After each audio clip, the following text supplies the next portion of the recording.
nightlife in the farm. Who is setting up a bonfire? Langa pa chu kabong ai ku kabong lo na ठीक है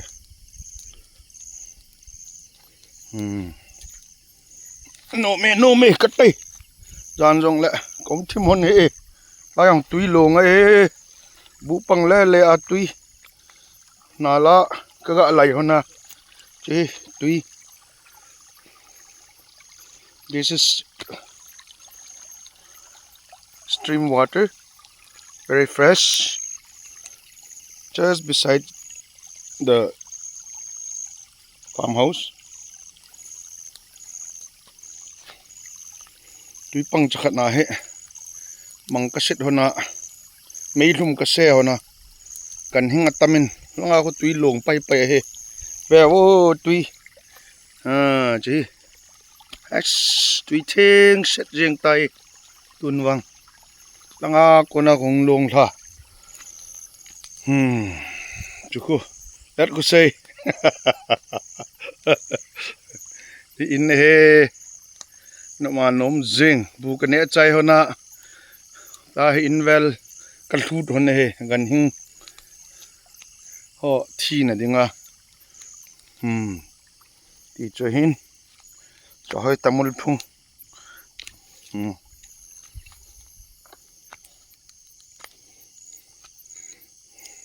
light rong lo solar lamp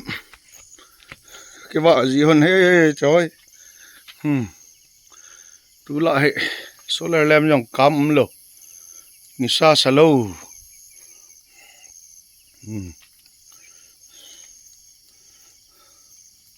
sensor omega lut le hong wa ji solar lamp ho apa thi bata ka te thi ta la ji apa ko thi ai te ke charge but lo yong hi bluetooth speaker yong ki cho hanin let ko me lu ma se he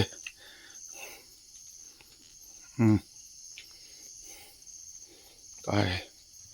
ta san yong ka kyom honin je hi le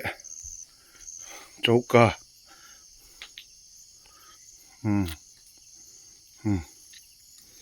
rom langa lu ni nge roma yang solar lamp ka su to ni ya sensor phana lai dham wa lo da ka te wa na thop ma ko che ma lup na hin chi ke lup na rồi anh chang sleeping bag rong hi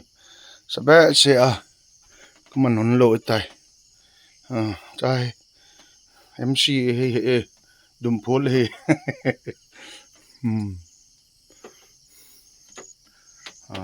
chị khai nói không có gạ xiêm hôn hiện lẽ khai không có hôn độ khá hôn lâu lại he thì hay dễ nghe cái ni nightlife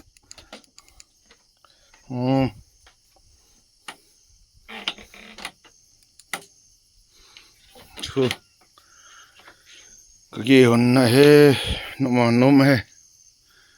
anh tiếng lại tuần lạ chứ bù lê mè không né dâu hơn lâu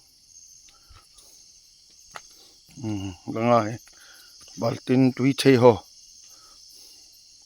đó tamul phung tu ni invel se thị hôn hạ chỉ tiền gần hình hồ về tông làng sau sầu rồi mấy lùm xe bò lổ là lấy vợ lại hình sung bùi cho gầm lạ khu về vinh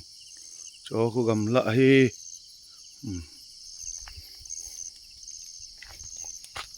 chứ mấy lùm ta cái xe hồn chứ cũng khó vợ để khu bằng lăng cái tung tệ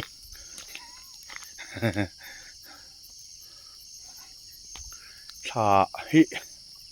ว่าเล่นนมได้อะทาละว่าโลหลายตาจงเลมอนฮอกัวว่าเลมอนเดี๋ยวสินู่นไอ้ปู่สาวเนี่ยกับผู้หันโลหลายจิงเต็งแหละกับผู้หันเด้จีบุมายังตะมุลเกะจอยตะมุลเกะเดี๋ยวบ่นะตะมุลเกะจีถึงกุลลุยบุปังอาตุยลงเวทสองนี่จีตุยลงตุยนี่ท่าสิแหละเกนินหวังก็มันจีฮอนปนก็เก่งหัวหน้าก็นาวป้า